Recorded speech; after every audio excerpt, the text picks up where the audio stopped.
Good afternoon. My name is Emily Arsenault, and here is my teaching project for the interpretive final for Shakespeare. My final project primarily focuses on the emotions of the play Julius Caesar from Brutus's perspective specifically, incorporating poetry and collage to produce a creative interpretation of the assassination of Julius Caesar. Since plays in general are almost entirely visual, it is difficult to have an objective emotional expression from the actors. Actors express emotions differently and audiences perceive them differently, which can change the meaning of events in a play. Since Shakespeare's text is action and dialogue heavy, I decided to reimagine Julius Caesar as if Brutus's ideas, wants, and fears were the only perspective provided in the play. Of course, my interpretation is only one of possible millions. Every student in this class likely picked up on different emphasized ideas, each leading to a slightly dissimilar understanding of the play. Teaching Julius Caesar from an emotionally subjective viewpoint requires that each person try to see the play from a different perspective from their own. Although Shakespeare does not usually provide explicit direction for the emotional effect of his characters, each character's emotions are somewhat evident in their actions. For example, Brutus's assassination of Caesar is indicative of emotions like jealousy, fear, greed, or genuine altruism. Each of these ideas can be supported by the text, some more so than others, but the difference in interpretation causes a domino effect of events to unfold. For example, lines 84 and 85 of Act 2 in Scene 1 show how Brutus textually fears that the people of Rome have chosen to crown Caesar king. Although the use of the term fear can mean different things semantically, the sentiment remains. Brutus is afraid of the idea of Julius Caesar as the king of Rome. Fear begets anger, typically, and anger begets violence, and so on and so forth. Later in the same scene, it becomes apparent that Brutus's pride is also affected by Caesar's possible kingship. And that's stated in Act 1, Scene 2, lines 177 and 181. Understanding that Brutus is indignant at the idea of bowing to a god who is visibly weak enough to succumb to seizures, fever, and an overall poor constitution, readers can see that a mixture of emotions influences Brutus's decision to carry on with the assassination.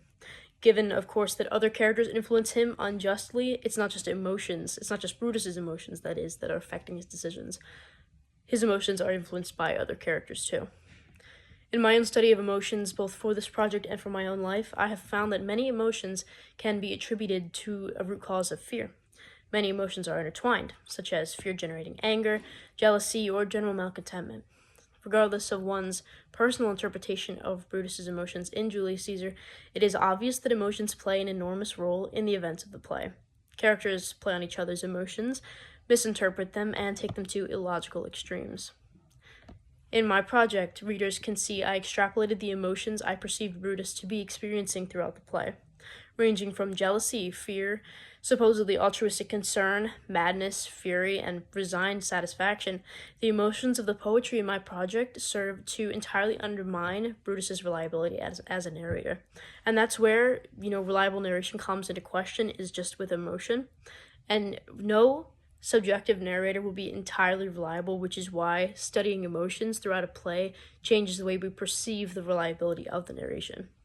As soon as readers realize that Brutus's perspective is not trustworthy in my project, they will question their own interpretation of the emotions of the play. Now, I'm sure people are going to need to pause this video to do this, but I would like everyone to take a moment to think about a passage of Julius Caesar that exhibits particularly strong emotions. What are the causes? Are the emotions the result of another character's actions? Are they the result of supernatural influence? Are they logical or illogical? Are these emotions driven by something secondary, such as self-preservation or greed? Take another minute to write a short poem about your chosen passage, but take care to emphasize your personal interpretation of the present emotions.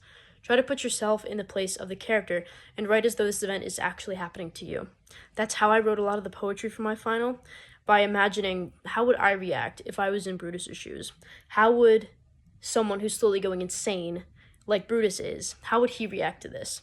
I tried to empathize with the character, even though his actions aren't really all that. But regardless, take a minute, pause, a couple minutes. Assuming that everyone is unpaused now, I'm going to say that Julius Caesar, the play, discusses one of the most iconic political events of history, but Shakespeare's main focus is not the assassination itself. We get a few lines about it. The exit with Caesar's body, and we're done.